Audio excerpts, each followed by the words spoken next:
السلام عليكم ورحمة الله وبركاته. اللهم صل وسلم وبارك على سيدنا محمد. يا مساء الفل على عيونكم. ازيكم حبايب قلبي؟ عاملين ايه؟ يا رب تكونوا بخير، يومكم كله خير وفرحة وبركة.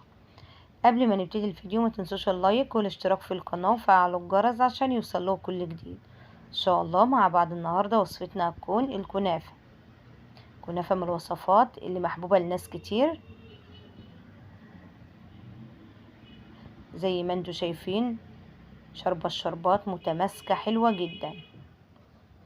تقدري تعمليها كده للأولاد، تعمليها في البيت بمنتهى السهولة. ونقول بسم الله والصلاة والسلام على أشرف خلق الله، وندخل على بركة الله نبتدي الفيديو.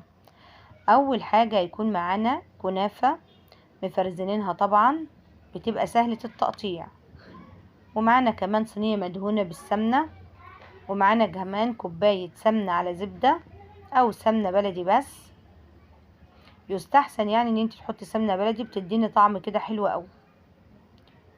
بنبتدي نغلب بقى الكنافة كلها كده ايه بالسمن، وبعد كده نحط معلقتين كبار من السكر البودر، وهنقلبه برضو كويس. فرننا ساخن على درجة حرارة 220 السلك في الرف التاني.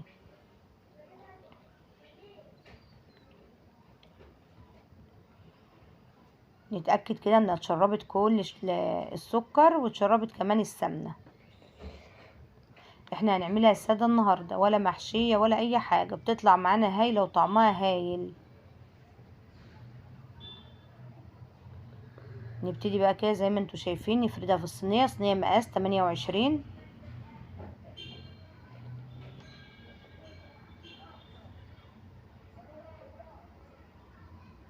يعني هنحط نص كيلو كله. لو تحب تعمليها يعني محشية او حاجة عادي، المتوفر عندك من حشو حطيه.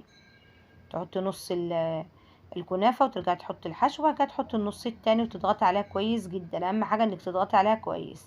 زي ما شفتوا في اول الفيديو طالعة معانا متماسكة وحلوة جدا.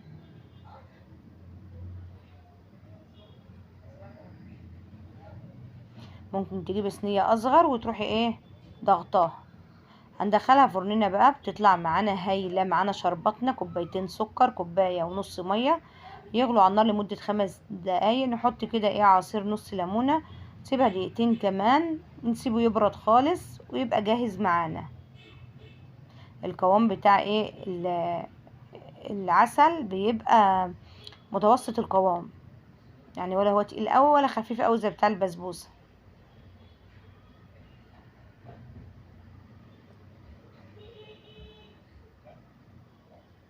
حلوة جدا، القطع متماسكة يا جماعة وطعمها كمان هايل.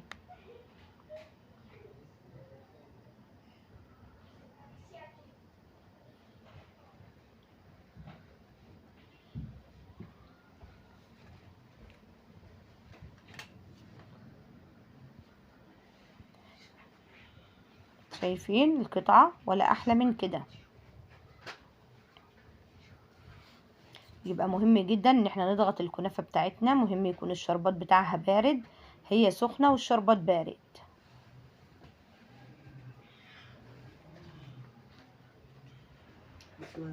شايفين طلع معانا هايلة.